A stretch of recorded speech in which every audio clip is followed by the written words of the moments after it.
of course, we have to do a Yitro part 2 because we're lagging behind. I hope you don't mind. Okay, so Exodus 15:11. This is our big theme. Who is like you, Yahweh, among the gods? Right. So with the issue of the nations and their gods in the back of our minds, considering the cultural background and the cosmology of the ancient Near East, like all the things that we've been talking about, that we've learned during the, I don't know, last several weeks, let's look at the deeper meaning and the possible rationale behind some of the Ten Commandments, which you should recall and all know by now that they are never called Ten Commandments. Okay? So, what gives these 10 out of the hundreds more to follow a unique status? What is it about these 10? And we could simply say something like, well, they were singled out by God himself by giving them a name. What is the name? Aseret HaDevarim. The 10 words or 10 utterances or 10 statements. They are never called commandments. That would be mitzvot. This is important. People do not know this. So we are so used to say commandments. But that's not what the text says. Okay, because the first thing that belongs to the 10 is not a commandment. Okay, so you have, if you stick with the number 10, you have to come up with 10, right?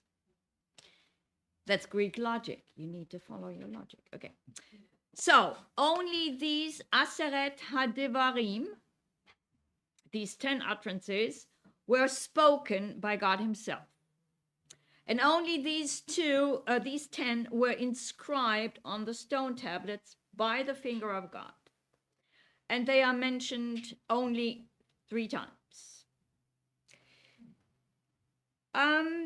Only the Aseret HaDevarim were deposited as the covenant documents in the Ark of the Covenant, in the Holy of Holies, in God's presence. So why exactly these 10? Why do these 10 seem to have a special status or seem to be of particular significance, considering the fact that they are not uniquely different from the laws of contemporary societies of the other nations? The 10 Commandments in general are often referred to as the moral law, quote unquote, because we believe them to be universal, meaning that no decent person in any society would kill or rob somebody. But now the question is, would the ancient Israelites have interpreted them only in that way? Or could there be more to these 10? And I keep saying 10 commandments because we're so used to this phrase, okay? So always remember, whatever you read is not written to you.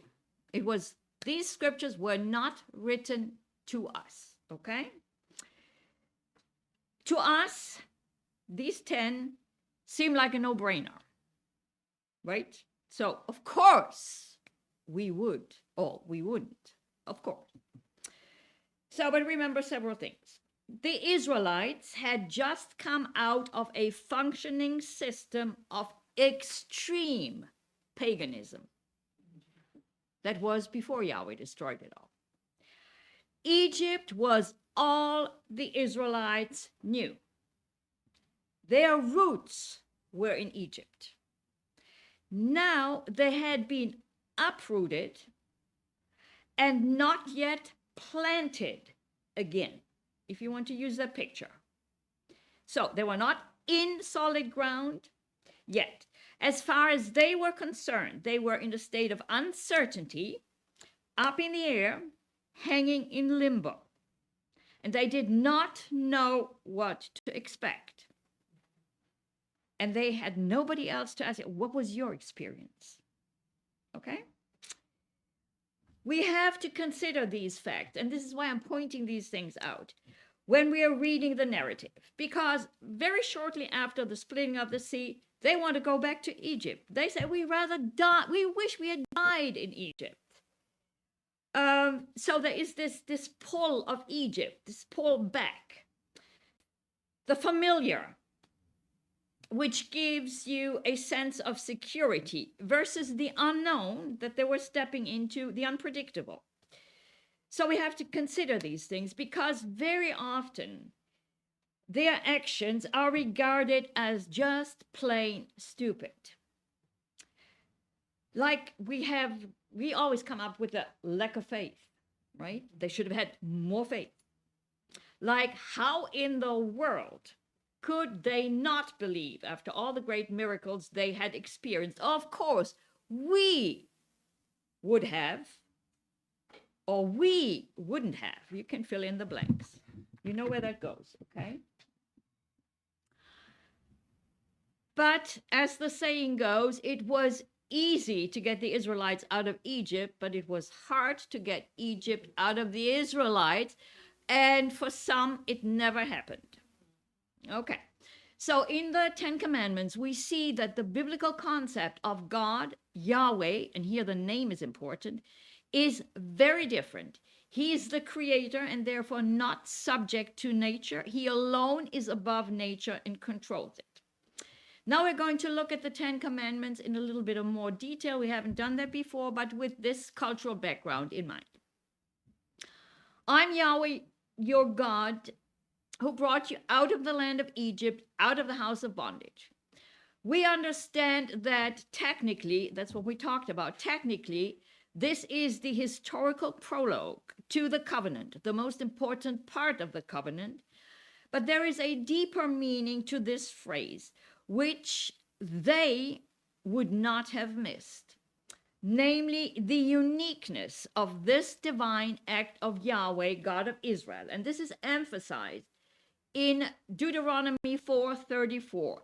Has any God ever tried to take for himself one nation out of another nation by testing, by signs and wonders, by war, by a mighty hand and an outstretched arm, or by great and awesome deeds, like all the things Yahweh, your God, did for you in Egypt before your very eyes? And the answer, of course, is no. But why not? For the answer, we have to go back to Genesis 11, the Tower of Babel. There, God divided the nations and put other Elohim, the sons of God, over the nations to rule them with righteousness and justice in his stead. But they became disloyal and made the people worship them as gods instead of Yahweh, and they liked it. Then we have Psalm 82, and these always go together. Psalm 82 is where Yahweh chastised these gods because they were ruining the nations, and therefore tells them that they will die like men. This is where we get the understanding of territorial deities ruling the nation. So, for example, and this is important, this is what flows in here. Marduk was the storm god. Everybody's familiar with the name Marduk, right? So Marduk was the storm god of Mesopotamia, of Babylon. Baal was the storm god of Canaan. So, therefore, Marduk had no jurisdiction, no legal right to the land of Canaan. That was Baal's territory. Okay. Now then comes along Yahweh, disregarding all the rules, and takes a whole nation out of the jurisdiction of the Egyptian god Ra. And in the wake of judging all the gods of Egypt, leaves behind a trail of destruction. Therefore, the question, has any God ever tried that? And the answer is, of course, no. And there comes the question, who is like you, O Yahweh, among the gods? No one. You have seen it with your own eyes. Therefore, next law, you shall have no other gods before me. Why would you? You shall not make for yourself a carved image, any likeness of anything that is in heaven above, or that is in the earth beneath, or that is in the water under the earth. The prohibition of making carved images is probably one of the most unique features of the God of the Bible. It is strikingly different to the rest of the ancient world, where larger-than-life images, statues, temples, and idols, and here I cannot see it, idols were everywhere. This is why I've been showing you these images, because this is the big contrast. They served these let's call them visual prompts. They served as a constant reminder of the presence of the gods and the people's responsibilities towards the gods. They were omnipresent and too huge to miss and too huge to ignore. And we have to put the Israelites' doubts and questions like, where is Yahweh, or is Yahweh among us, into this context. They were stepping into untrodden territory. There was no precedent. Okay? Now I have this image. Right? Yes.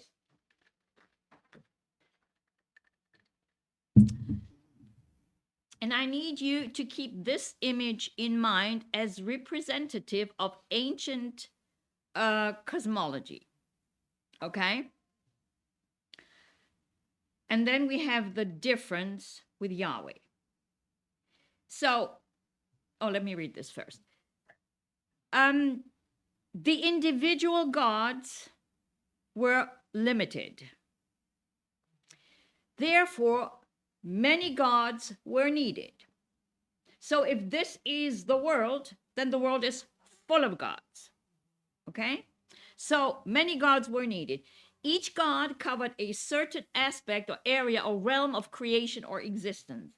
As depicted in this image here, you need a god, for example, for the firmament to hold the stars.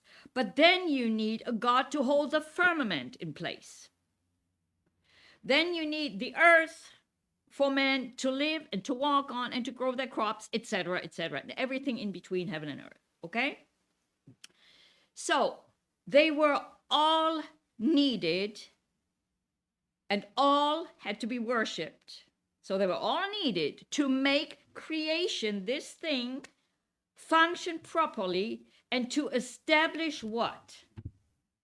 What's the word? Ma'at. Right? Only if this functions. Okay.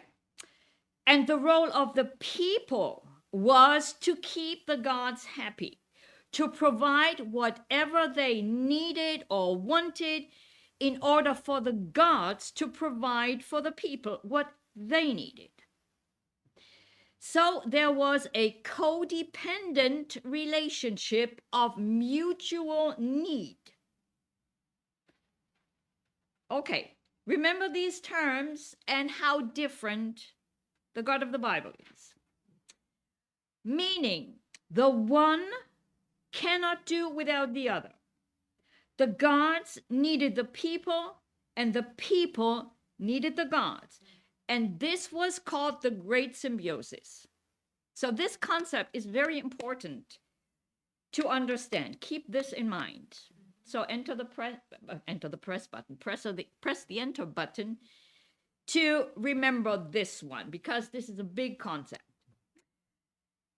So all of this had to be in place. Man knew his role, his part in this image.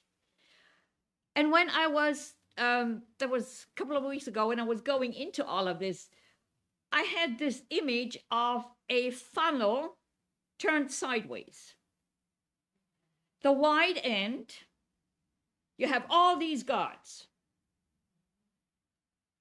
And here you have what? Yahweh. Okay, there is only one. Okay? So, the great symbiosis. The gods needed the people, and the people needed the gods. And then again, along comes Yahweh and says, none of this. This is not who I am. This is not how I work. This is not how I want you to see me. I cannot be compared to any of the gods you've known so far. Period. I am totally different. Who I am cannot be depicted in any image or statue or anything. Therefore, any depiction of God minimizes who he really is. You shall not make the name of Yahweh your God. You shall not take the name of Yahweh your God in vain, for Yahweh will not hold him guiltless who takes his name in vain. We've talked a lot about the name. We've been covering the name in great detail. The name is the program. The name is who he is. Yahweh, the one who causes to be. His name is above all names.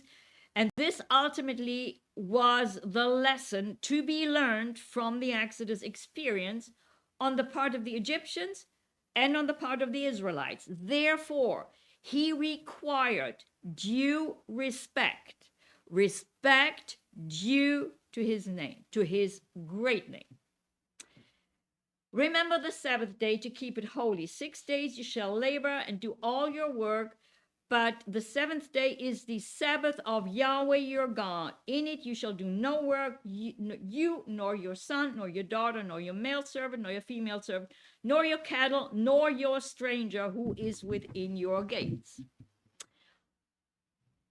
The cultures surrounding ancient Israel did not have a weekly day of rest identical to the biblical Sabbath.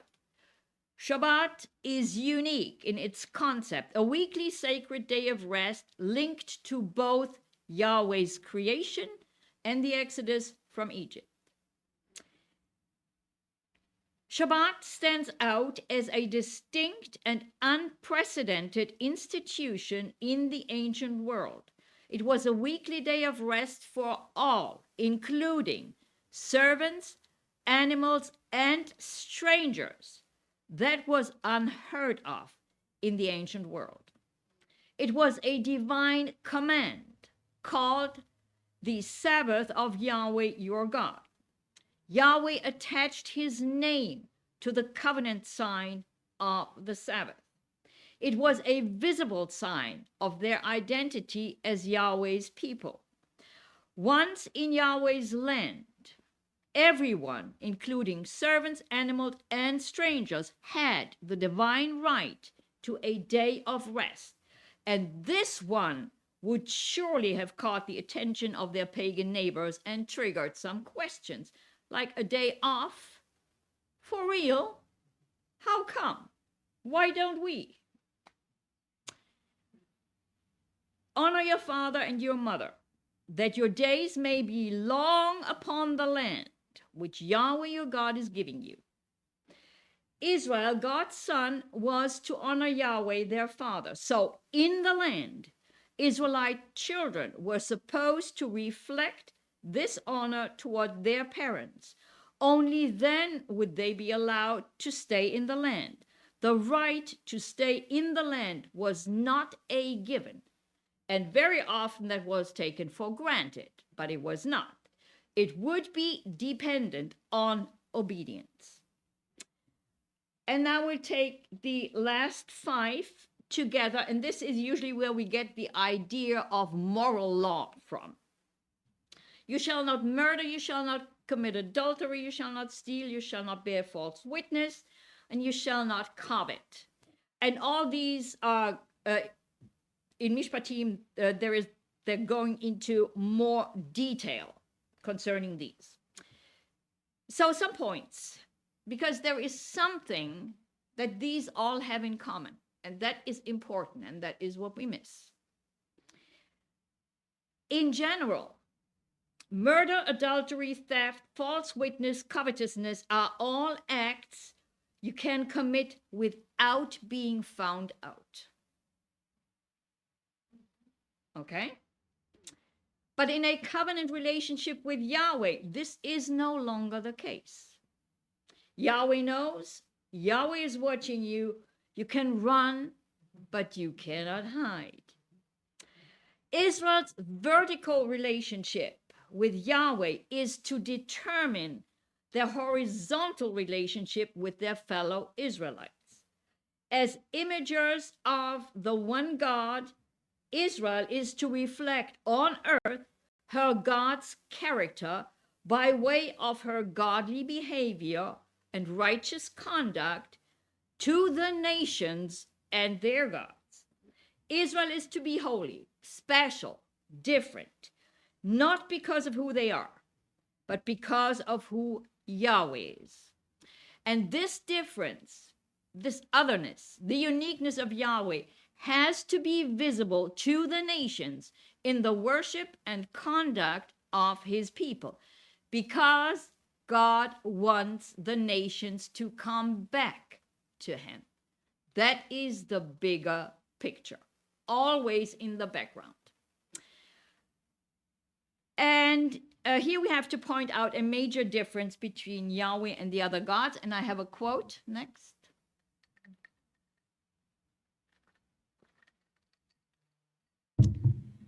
The myth of the Ugarit Canaanite, like other other mythologies of the Near East, picture the gods in human forms. This is an absolute no-no. Having similar aims and aspirations and desires and passions. The amazing aspect about these gods and about Baal himself is that they appear to have no standard of morality governing their actions. Goodness and godliness did not go hand in hand. They lived immoral lives, hated, warred, killed, often for pleasure. They certainly were not models for men to emulate, either ethically or religiously. But unfortunately, as we all know, people in the ancient world, including the Israelites, did emulate the immorality of their gods. The question is, why not? I mean, if the gods do it, why wouldn't they? And proof of that is our next stop, the golden calf orgy. And then, of course, we have the huge issue of child sacrifice, which falls under the umbrella term of Baal worship. So, but before I forget, I put it in here so I wouldn't forget. And I'm not saying the name, but you probably heard about the J.E. and his little island. And the nefarious things they've been doing, which we have known, or some of us have known, for a very long time. Of course, not the full scope of this. Unfortunately, some people are not just now waking up, and they're shocked. But now, finally, it's hitting mainstream media. And just in case you missed it, this is why I'm bringing it up. This J.E. had a bank account named Baal. So, and you can draw your own conclusions on that. This is where we are. We know that Israel failed in their mission to be holy, of being imagers of Yahweh in the earth time and time again. Psalm 50 is a good example, and it addresses some of the basic issues that are covered in the Ten Commandments. But to the wicked, God says, what right have you to declare my statutes or take my covenant in your mouth, seeing that you hate instruction and cast my words behind you? And here the word instruction is not Torah, it's musar. And that means more chastisement and discipline than instruction. When you saw a thief, you consented with him and have been a partaker with adulterers. You give your mouth to evil and your tongue frames deceit. You sit and speak against your brother. You slander your own mother's son. These things you have done, and I kept silent. And here comes the phrase. You thought that I was altogether like you, but I will rebuke you and set them in order before your eyes. You thought that I wasn't aware of what you were doing or that I didn't care, but I am, because I am Yahweh, not like any of the other immoral gods, and I will expose you. Fast forward to the end of the Tanakh, Israel behaves worse than the nations, and that meant exile. They had lost the right to live in God's land. Jeremiah 16, verse 13, therefore I will cast you out of this land into a land that you do not know, neither you nor your fathers, and there you shall serve other gods day and night, where I will not show you favor. Back to square one. Okay, now we have to tackle quickly and very short version of the issue of other gods, because this comes up over and over and over again.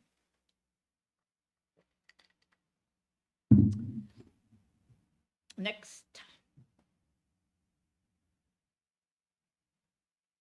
Okay.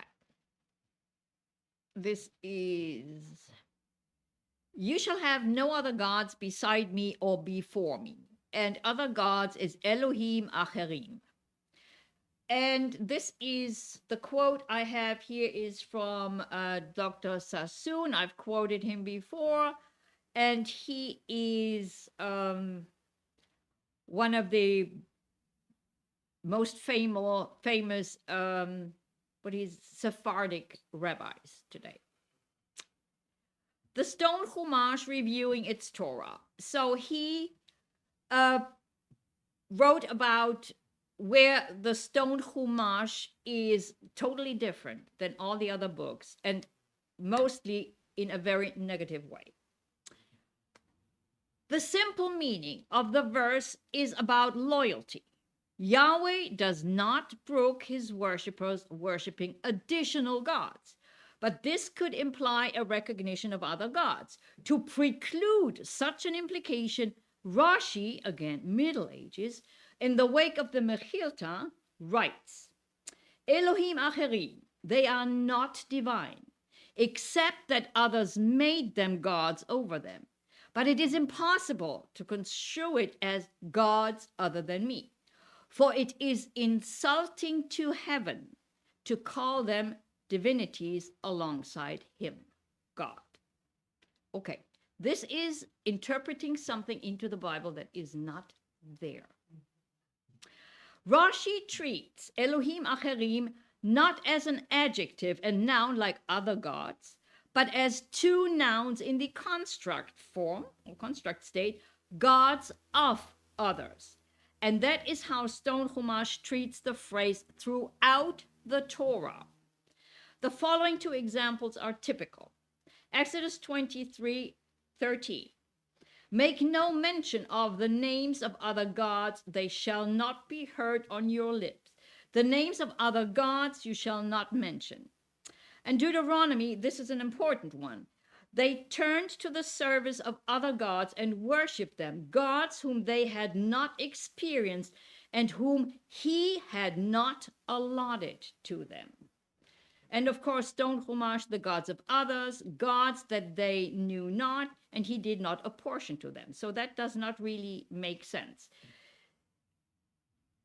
Here we have the allotment language. God gave these gods to the nations. That goes back again to Genesis 11 to the Tower of Babel. Okay? And that is a fact. This is where they were allotted, and they are real. Treating this phrase as if it were in the construct state is obviously motivated by theology. rather than philology, like the text. Since grammatically speaking, gods of others in biblical Hebrew would be Elohei Acherim. Not Elohim Acherim, but Elohei Acherim. And we have a cluster of the construct form God of in Elohei Avraham, Elohei Yitzchak, Elohei Yaakov. Okay, and there it means God of. And then he says something about concerning polytheism. This prohibition banning the worship of all but one deity was unique in the ancient world. Polytheism, which is, well, we said it's anachronistic, was inherently tolerant of the worship of many gods, since no single god was believed to control all the phenomena of nature that are vital to human life. Because the gods couldn't, we said, because the gods were limited. Okay, so polytheism, it was not a thing because there was no alternative. There was no mono whatever. There were gods, period. Okay, this is what I said, I don't know, last week, the week before. Okay, so that's what I still wanted to cover with on Yitro. Now let's get into Mishpatim. Starting with Parashat Mishpatim, we are entering into an area of scripture, and from here through the end of Exodus, all the way through Leviticus, that is usually quite challenging, where it seems to be all about instructions, laws, commandments, rules, and regulations, some of which are really bizarre, to say the least. Exodus 21, verse 1, and these are the judgments or ordinances, Vilei HaMishpatim. Rabbi Foreman, what? Not yet. Okay. Just you may look at it. Rabbi Foreman. No, this is okay. This is okay. Rabbi Foreman says the word Mishpatim or Mishpat actually means justice, which seems to imply that these aren't just laws about what the Israelites should or should not do. They are laws that are about restoring the balance of justice when it's been broken. Behind this is again the concept of, we know Ma'at from Egypt. In Hebrew, what would it be? What's the Hebrew concept? When everything works the way it's supposed to work, shalom. Everything is in its place, working the way it's supposed to work. That is shalom. Okay? So when this is not the case, let's say shalom, everything is balanced. This is the way it's supposed to be. So when there is sin, transgression, something not right, then there is an imbalance. And Torah law is about restitution, about fixing, about bringing it back to where it's supposed to be, to make it whole as far as possible. Okay? That's the idea behind it. So when something is broken, you have to fix it. We can see this in many of the laws themselves. If you break someone's property, this is what you owe them. If you injure or harm someone, this is how you must repay them, or this is your punishment. These are all laws about reparation, restitution, about, let's call it, fixing. In other words, these are God's assessments, his judgments in terms of how relationships within the covenant community are to be lived out. Mishpatim is set in a wider cultural context, the legal collections of other ancient Near Eastern civilizations. There are many examples in these law codes that are similar to those we find here in Exodus due to the cultural similarities across the region. Of course, Israel did not live in a vacuum, just like you do not live in a vacuum. Israel had to deal with the same everyday issues of life and legal disputes common at that time over the whole geographical area, like a goring ox or a thief, end quote. Since the discovery of the law code of Hammurabi in 1901, other legal collections have been found, some much shorter and or damaged, and the oldest ones going back to Mesopotamian cultures of the time of the patriarch. Before that, Ur-Nammu, that goes back to 2100 to 2020 BC. The next one is Lipit Ishtar, 1934 to 1924 BC, Eshnuna, 1800 BC, and then we have Hammurabi. And here we have image 1, and by now you've probably read it all. Of course you did. And this was discovered only in 1907. So just a little bit over 100 years ago. But many clay tablets of contracts, of legal transactions had been found way back when. And so they knew that there was some kind of common legal code behind it all. It is just amazing. I mean, this is like 4,000 years old almost, right? It's just amazing. This is one of the most famous archaeological finds. Okay, next image.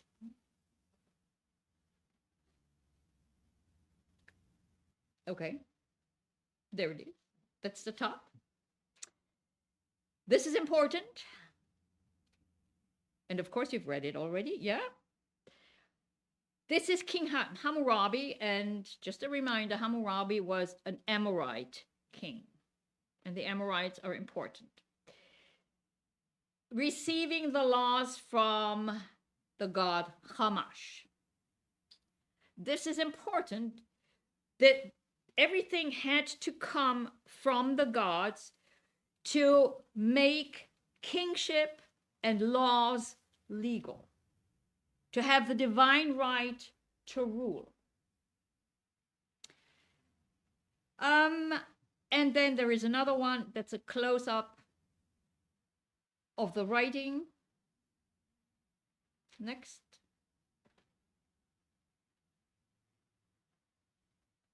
Okay. I find this just fascinating. How can anyone decipher this? Where even to begin? Right? And yet they did it. We know exactly what it says. That's amazing. This is always amazing to me. Okay. Next. From the Story of God commentary. The ultimate goals of gods and humans in those great ancient Near Eastern civilizations was to maintain order, which is Ma'at. There was a cosmic order of things that gods and humans must sustain, or destructive chaos would return, and that would be Isfet. Ma'at Isfet. The gods would preserve cosmic order for the sake of humans, so long as humans maintained earthly order to serve the gods. That's your great symbiosis. A major component of preserving order was justice. Justice was not an end in itself, but one of the key means to attaining the primary goal, cosmic and earthly order. The one thing that most fundamentally distinguishes ancient Israel's legal collections from surrounding ancient Near Eastern law codes is the fact that everything is based on the covenant. Exodus 24:7. Then he took the book of the covenant, Sefer HaBrit, and read it in the hearing of the people, and they said, all that Yahweh has said, we will do, and we will be obedient. That na'aseh v'nishma. So, and by saying this, now they will be and have to be held accountable if they don't obey. And the next is also from the Story of God commentary. The laws we find in the Pentateuch were not just a list of injunctions intended to foster justice within an abstract goal of preserving cosmic order amidst the conflicting claims of different gods. Rather, they are specifically given within the story of the unique covenant relationship of Yahweh, God, to this one nation, Israel. So, frame. We have a frame. We have Yahweh in the middle. Yahweh, the frame is the covenant, and the frame is the land. These laws apply for the land. Okay? Frame. With God in the midst. When that is not given, things change. Okay?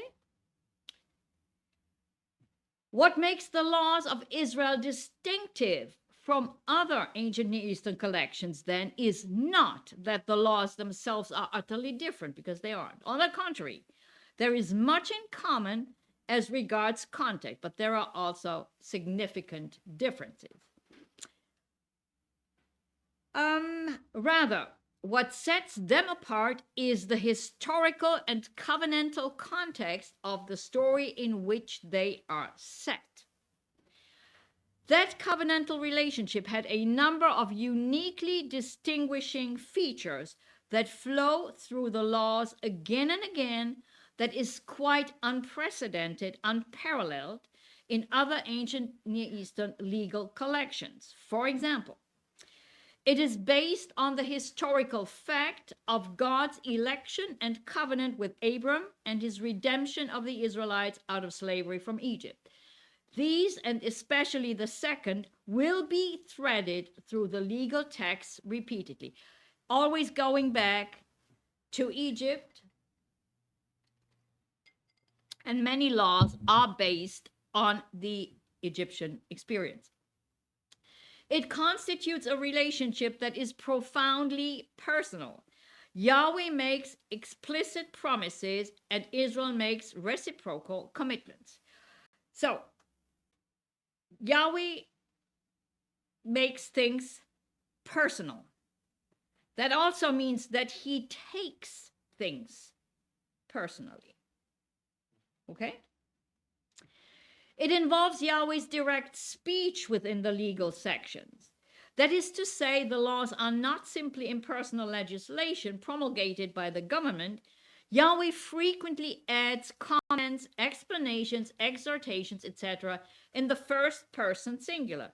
This divine direct speech is not found in any of the other ancient Near Eastern collections.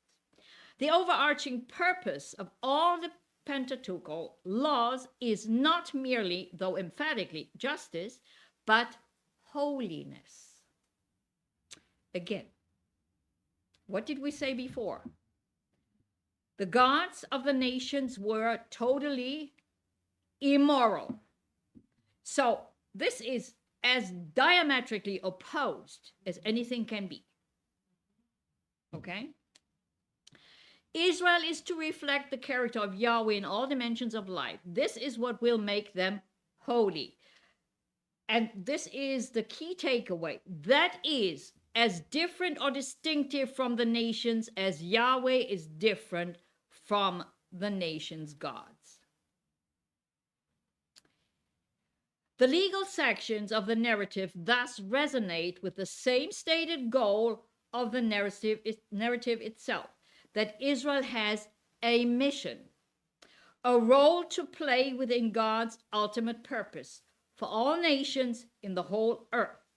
God's law is given to shape them for that missional identity, end quote. And if they do not fulfill the mission, they are discarded. Okay? Many laws, beginning with the Hebrew slave or Hebrew servant, who in the Chumash, of course, is Jewish, are based on the Egyptian experience. And we have to always, always, always remember this, because then it makes sense why, like in the Ten Commandments. And I hope I brought this out today. Exodus 3, verse 7. And Yahweh said, I've surely seen the oppression of my people who are in Egypt, and have heard their cry because of their taskmasters, for I know their sorrows. This can be interpreted two ways. It can be a comfort, but it is also a threat, depending on which side you're on.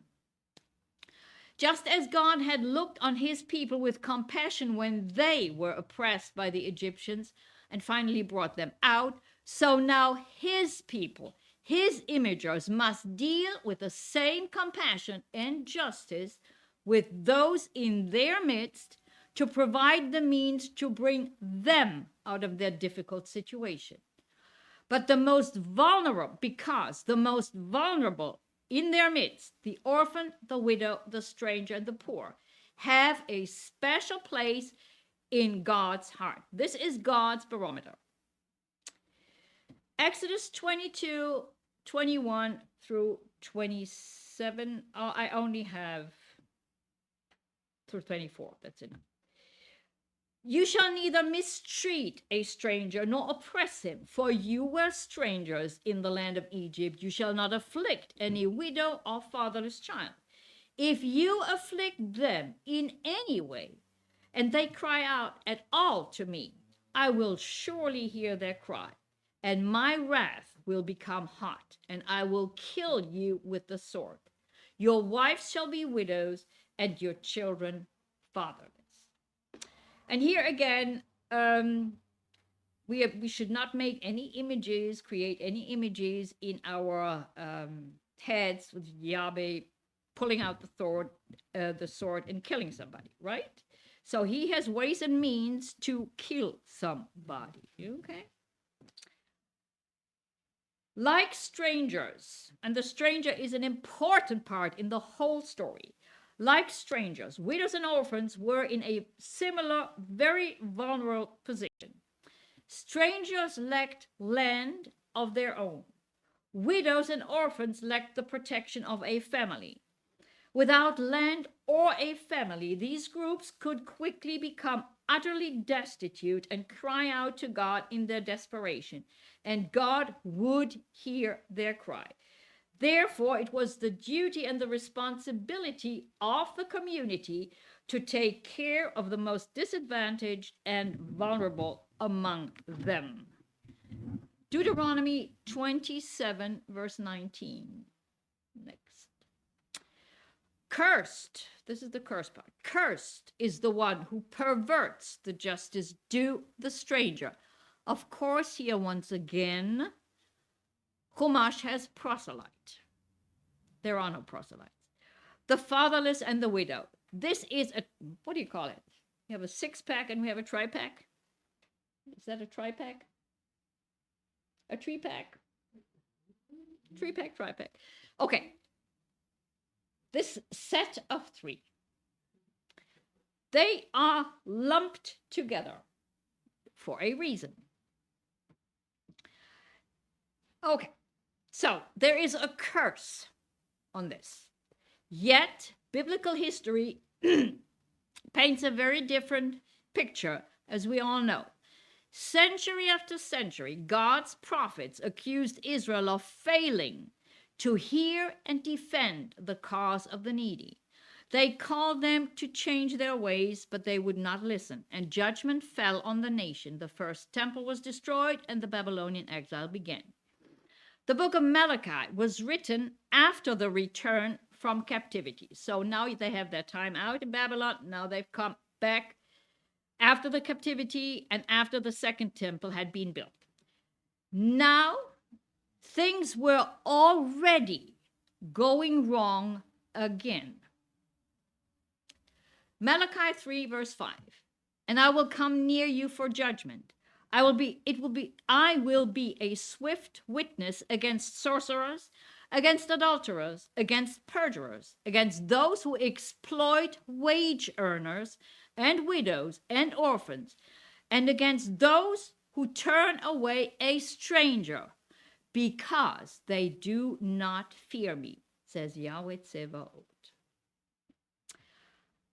And I found this quote, the next quote from my Jewish learning on Malachi, and I thought there's something interesting in there. Malachi stands at the end of the prophetic books in the Tanakh, and tradition held that after him prophecy ceased in Israel. Okay, this is what we call the 400 silent years or the intertestamental period. This is where God was silent. So, why? Because God said, I told you everything you needed to know. You're not listening. So I'm not talking to you anymore. Okay? So, and then there was this downfall. Then the Babylonians, they occupied Canaan, Israel, followed by the Greeks, and then the Romans, and then the end. Okay? So, prophecy ceased. He thus, Malachi, represents a watershed in the development of Judaism. Until then, God would speak to selected individuals and charge them with a mission to exhort and predict. But from then on, humans and not God would identify the truth. I was shocked when I read this. I thought, really? They would be called Sophrim, scribes at first, because they belonged to those who guarded the literary tradition of the people, and later were known as Rabbanim, rabbis, whose primary function was to teach and elucidate God's law. Okay, and I have one more scripture here. James 1:27.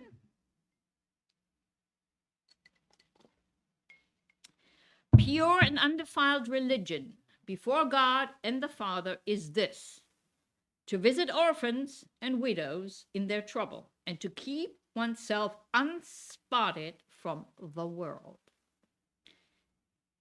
This is the fourth and last time of the rare word religion used in Scripture as a definition of what, or an explanation what religion is.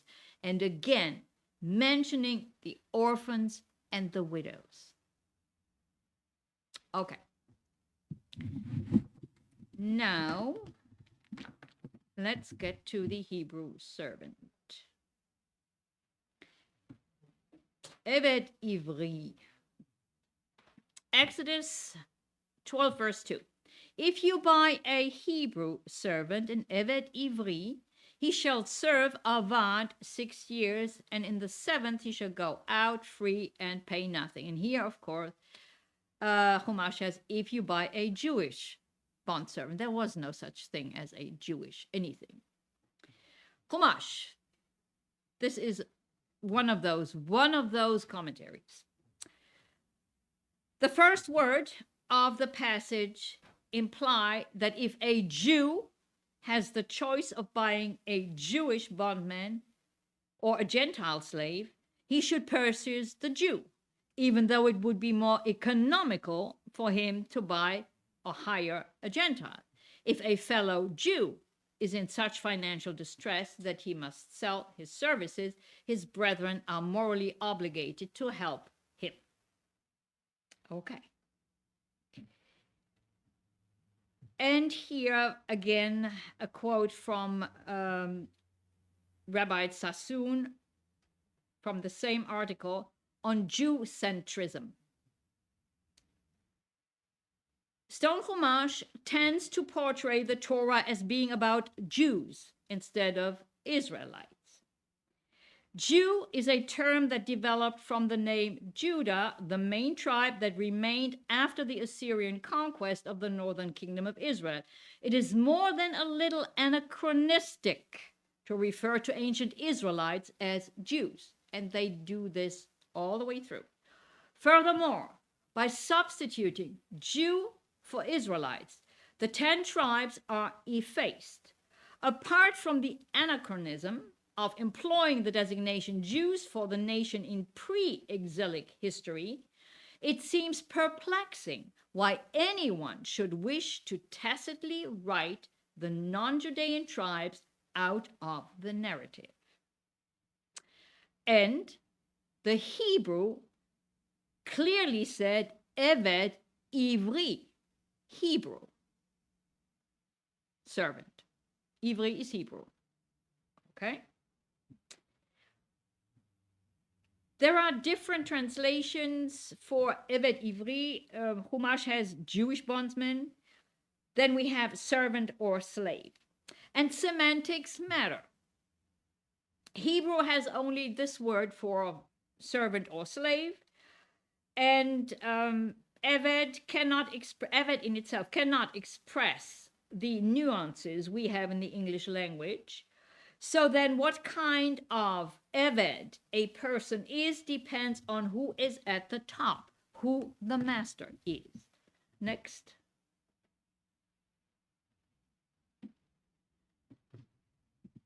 Talmud Megillah says, praise the servants of God who are not servants of Pharaoh. So, if you have Yahweh as your master, then you are a servant, and that means you have freedom.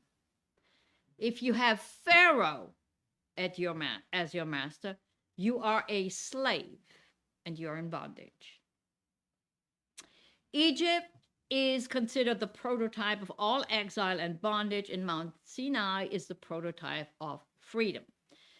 Exodus 3, verse 12. I will certainly be with you, and this shall be a sign that I have sent you, talking to Moshe. When you have brought the people out of Egypt, you shall serve Avad, God, on this mountain. Freedom began at Mount Sinai, when Yahweh and his heavenly entourage came down and entered into a blood covenant with a saved, redeemed, and liberated people. Now they were free to serve Yahweh. The concept of this kind of freedom was unique in that it was freedom from men and other gods in order to be free to serve Yahweh and him only. This is where Parashat Mishpatim comes in.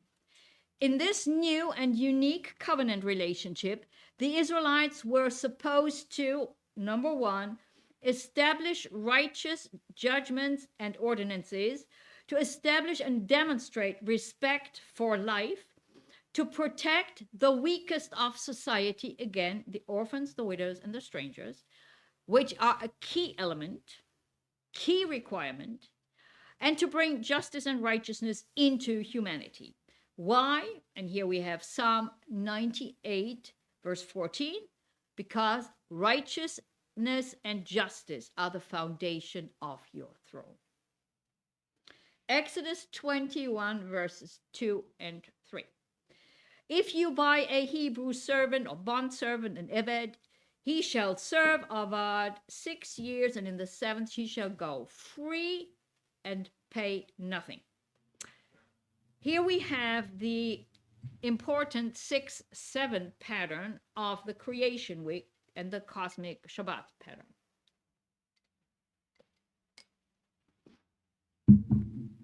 Gloria, can you give me a tissue, please?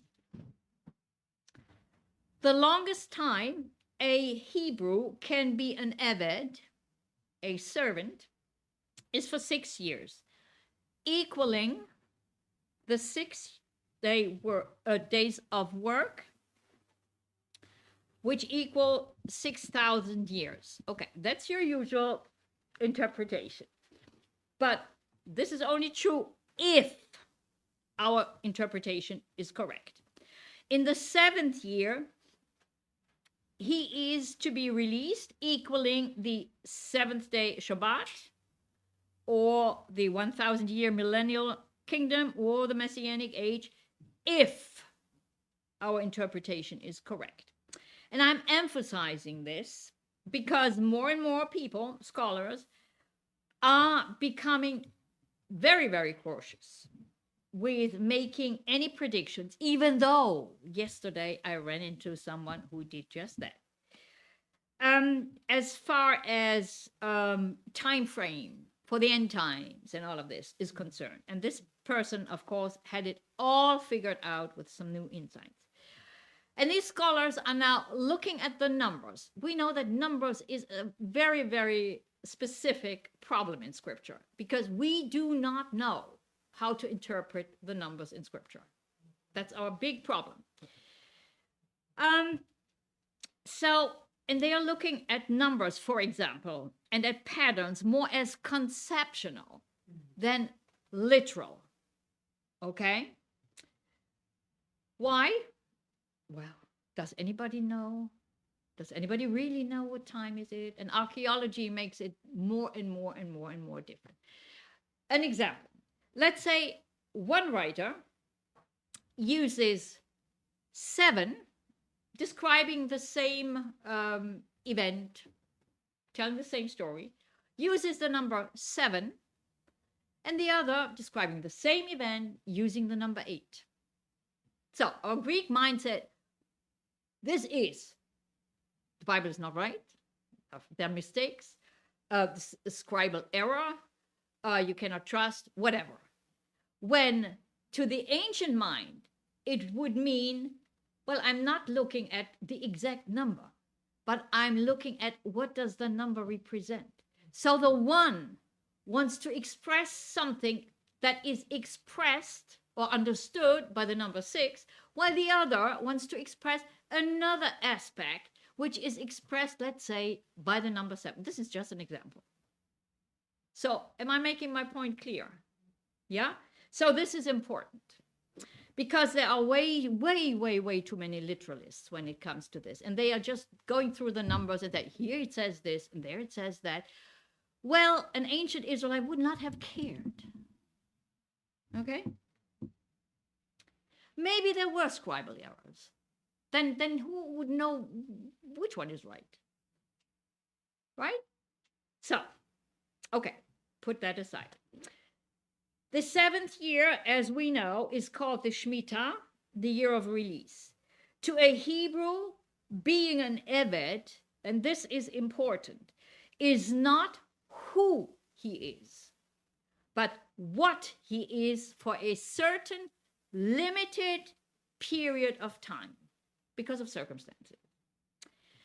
Until the debt he owed to a Hebrew brother is paid off.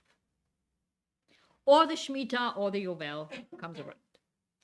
This means, and this is the key, a Hebrew Eved always has a hope and a future and the chance of a new beginning beyond his current state and circumstances. Okay, this is important. So now let's get into some scriptures defining what a Hebrew servant is, how God sees it. Next, we leave the revelation for later.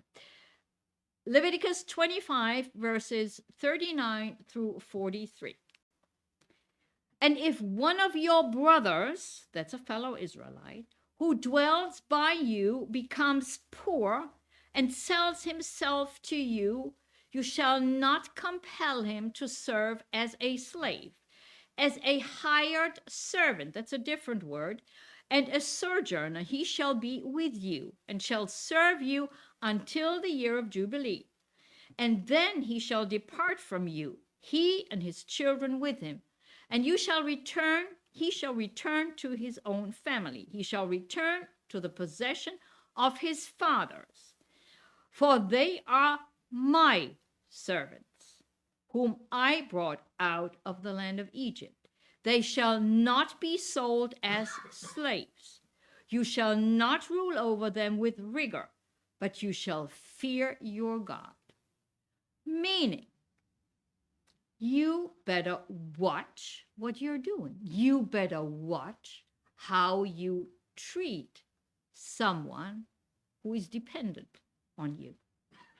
How serious the violation of the laws concerning the proper treatment of the Eved Ivri, the Hebrew servant, was in God's eye, was experienced by the Jews, or better the Judeans, under King Zedekiah, who was the last king of Judah, and his reign ended in the destruction of Jerusalem and the deportation of most of the Jews to Babylon. The Haftorah for Parshat Mishpatim is Jeremiah 34, which we're going to read. And there, Jeremiah describes the punishment that would befall the Jews because they continued to enslave their servants after 6 years of service, transgressing the commandment discussed in the very beginning of this week's Torah reading. So we have a historical bracket where it began, where it was instituted, and how it ended. King Zedekiah made a pact, a covenant with the people, according to which they would all release their Jewish slaves after 6 years of service. A commandment in the Torah here in Mishpatim. Yet shortly thereafter, the Jews reneged on this pact and forced their freed slaves to re-enter into service. So God then, of course, sent Jeremiah with a message of rebuke, typical role of a prophet. And I'm only going to read a couple of verses because we're going to read the whole.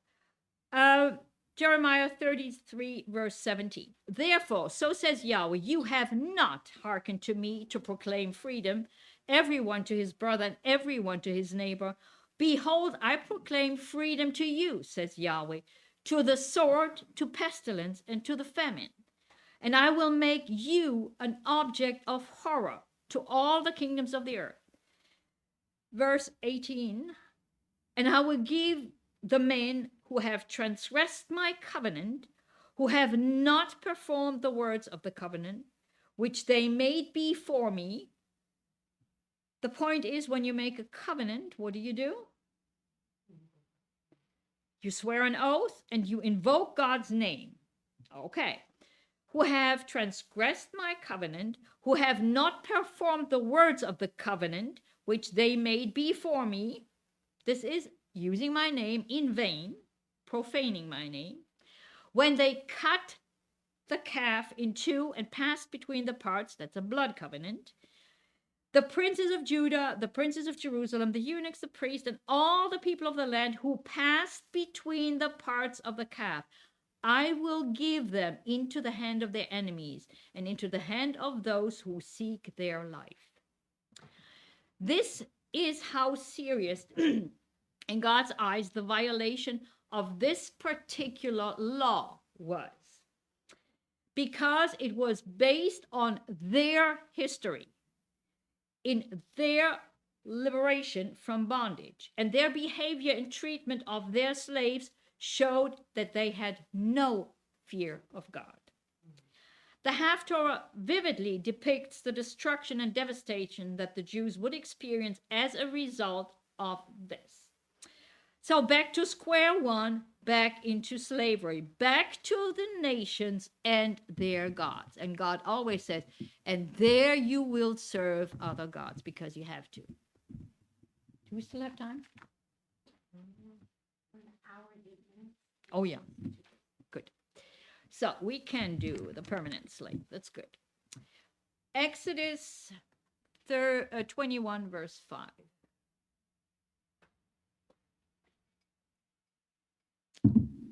But if the servant plainly says, I love my master, my wife, and my children, I will not go out free, then his master shall bring him to the judges, and he shall also bring him to the door or to the doorpost, and his master shall pierce his ear with an awl, and he shall serve him forever. One of those Chumash commentaries. The Torah disdains the bondsman who spurns his freedom and chooses to debase himself by remaining under the patronage of a master and living with his slave companion and children. The ceremony that extends his servitude emphasizes his ear and the door, and the sages explain this in different ways because nobody really knows what it means.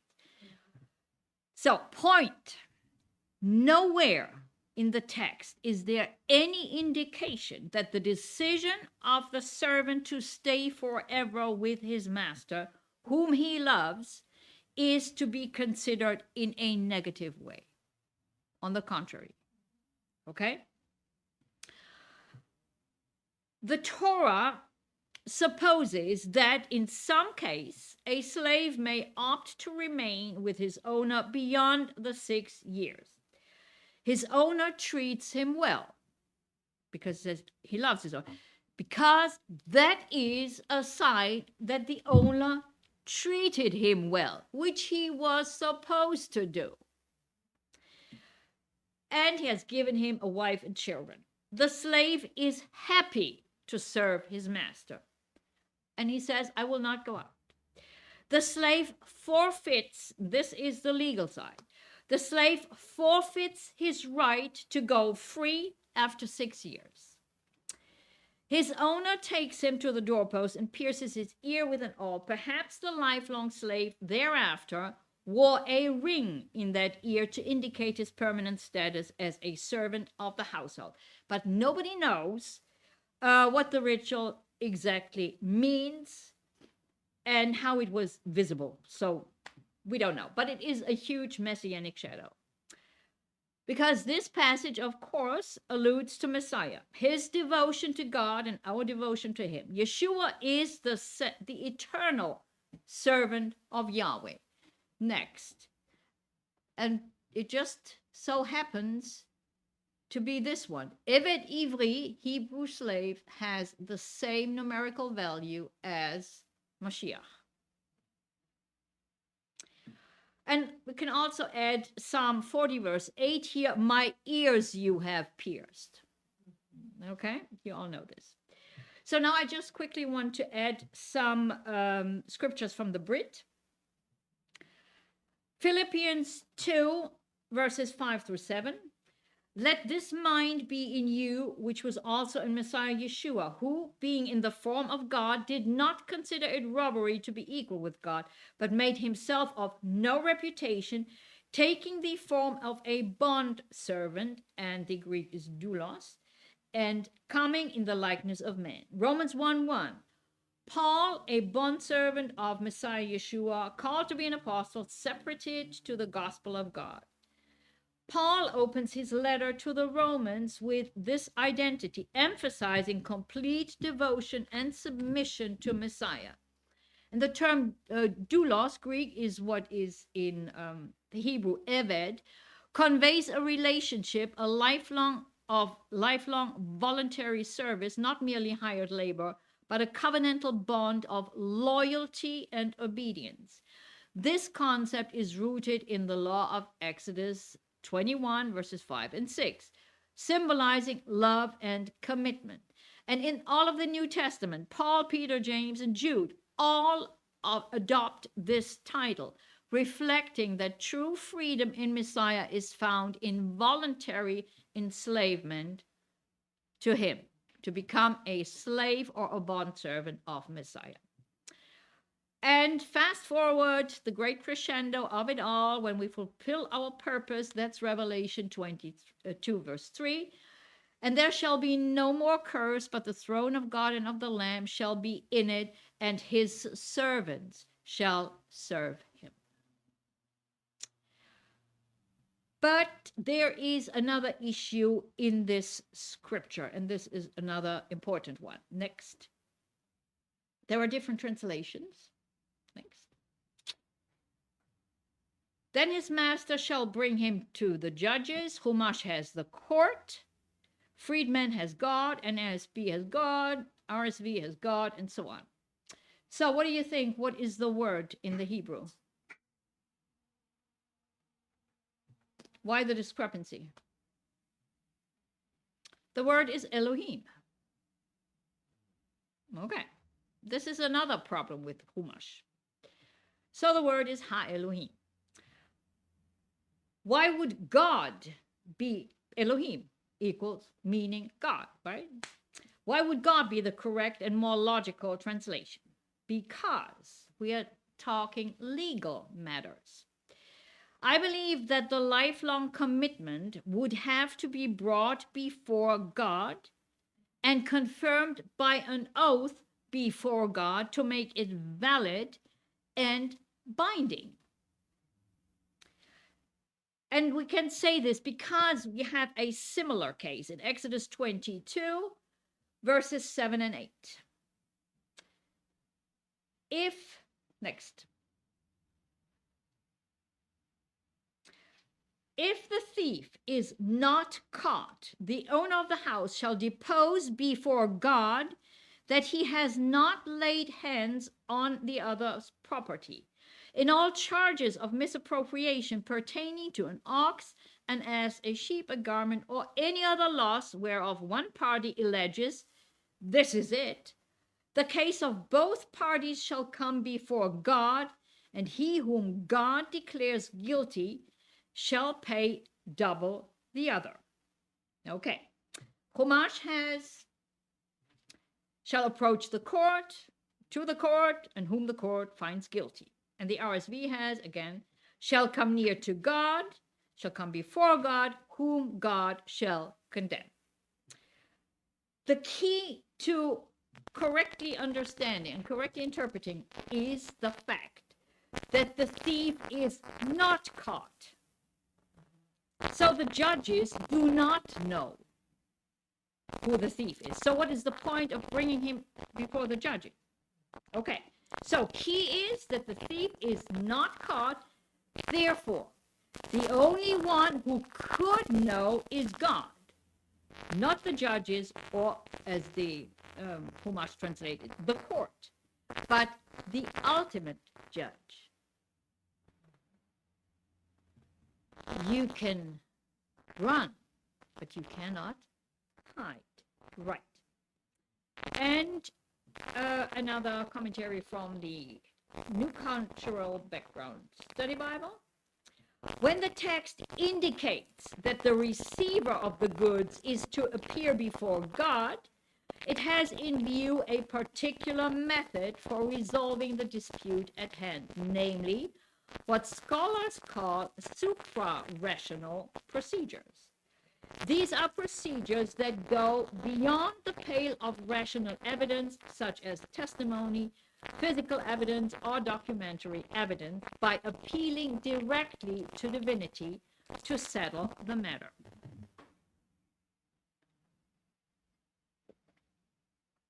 There are three basic categories of supra-rational methods used for resolving legal disputes: the judicial oath, the judicial ordeal, and the judicial oracle.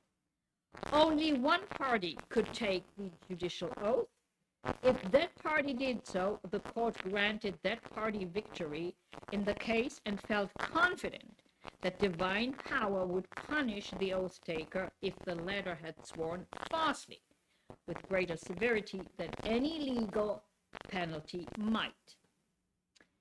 So in biblical times, again, as always, the importance here is the trust in the respect of the name. Because if you take an oath, you would utter the name. And that should make you, if you are trying to deal false, that should make you think twice to do it and to use the name in vain. The most common version of the judicial ordeal was the water ordeal, popular in Mesopotamia. In such cases, Mesopotamian courts allowed the river god to render the verdict. Let me say something here. There are images how they would do it, and this, by the way, was done until late in the Middle Ages, and they still even did it, I think, with the witch trials here in America. They would bind people and then throw them in the water. Okay? So, what do you expect the verdict to be? If you drown, you're guilty. So, what's the verdict? You're guilty. Right? Okay. So, if you throw someone in, and the person floats or can swim, that would mean he's not guilty. But then again, considering cultural content, swimming was probably not a passive.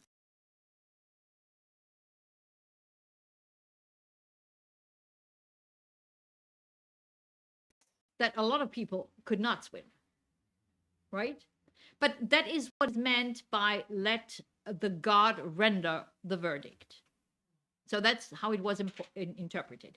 We have in the Bible, we have, for example, one of those ways to get an answer, a divine answer, if you don't know, would be the Urim and the Tumim, whatever they were. Okay. So if the party undergoing the ordeal sank, the person was guilty. If not, the person was innocent. In the Torah, we have the Sota trial. Remember the woman suspected of adultery, and she would have, so they wouldn't do anything with her, and she would have to drink the water if she wanted to, right? And she would consider twice. Am I going to do this because I'm going to have, or the priest has to erase God's name? Do I really want that, or do I confess?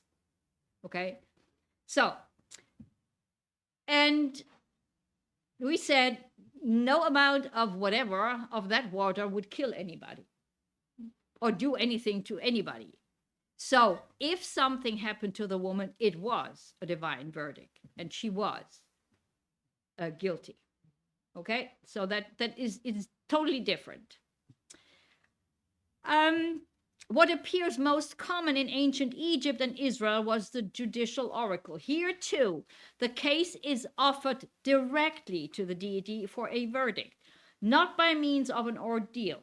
Thus, this law regarding deposit, something given to someone, in Exodus 22:8, is calling for a judicial oracle to decide the case. Exodus 22:8 says that God will decide whether one person, quote unquote, has laid his hands on the other person's property.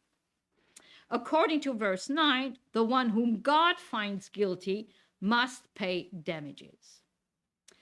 Because, again, God only knows whether a person is guilty or not the judges. If the person is not caught, then they wouldn't know. Only God would know. Which brings us back to the last set of 5 of the 10 commandments, the ones that can be done in secret without being found out. But as mentioned there, with Yahweh, there is no place to hide. And now just a couple of more words on slavery. I keep this short because we're stumbling into that later on, and maybe I have more time to do that. Slavery is one of those hot button topics in Scripture. It's usually a big issue. Why does the Bible sanction slavery? And often when this question is asked in this way, there is little understanding of the historical background and the cultural environment. And this is the problem. So in short question, why does the Bible sanction slavery? Why does the Torah give laws about slavery? Why does God not abolish slavery? This is the big question. And a very simple answer, and this is the one that you need to remember. Slavery in the ancient world was a normal part of the entire economy. This is crucial to understand. In the ancient world, people did not ordinarily work jobs like we do, like 9 to 5, monthly income, 2 weeks vacation, pension plan, right? None of this. People lived primarily off the land. This is where your daily bread comes in. This meant that if you were not a landowner or independently wealthy with your own flocks and herds, you probably had no secure means of supporting yourself and your family. The concept of work for hire was risky. It was short-term and had no guarantees. There were no labor laws, no minimum wage requirements or retirement plans or entitlements of any kind. For the landless lower class, therefore, servitude was not only an attractive option, but most likely the only option. It offered maybe the acquisition of meaningful skills, lifelong employment, and food. Here comes your daily bread. And shelter for a person and for the family. The laws about slaves, therefore, are meant for the protection of slaves or servants, to prevent the perpetuation of the maltreatment of slaves. God did not want the Israelites to treat their servants or slaves the way that they themselves had been treated. So, like, now it's my turn. Now, finally, I can abuse somebody else, right? So when the abused becomes the abuser. The Bible's laws of slavery are meant to break that pattern of the mistreatment of other human beings. Again, remember ma'at, remember shalom. If a person does that, things get out of balance. Something is not right, and that has to be fixed. However, in most societies, slaves had no rights. The Torah changes that. This is important. According to the laws in this Torah portion, Hebrew slaves were to be treated as servants for hire rather than property. After 6 years of service, they were to be given the option of going free. Considering all the above, why would they go free? If they had no land and no money to buy land, where were they supposed to go? They could only become slaves again, but just to a different master. But then again, if the master does what he is supposed to do by law, why would the servant leave? If he is treated well, why would he leave?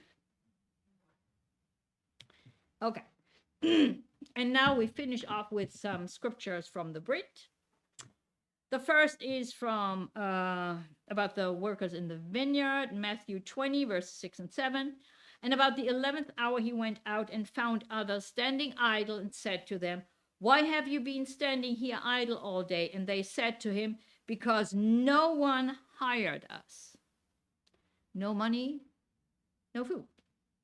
He said to them, "You also go into the vineyard, and whatever is right you will receive." And then we have the parable of the lost son, Luke 15:70. But when he came to himself, he said, "How many of my father's hired servants have bread enough and to spare, and I perish with hunger?" And then he thinks about what he's going to say to his father. Verse 19, "And I am no longer worthy to be called your son. Make me like one of your hired servants. At least then I have a roof over my head and I have food to eat." We have one more. Ephesians 6, verse 5. "Bondservants, be obedient to those who are your masters, according to the flesh, with fear and trembling, in sincerity of heart, as to Messiah. And you, masters, do the same things to them, giving up, threatening, knowing that your own master also is in heaven, and there is no partiality with him." And Colossians 4:1, "Masters, give your bondservants what is just and fair, knowing that you also have a master in heaven."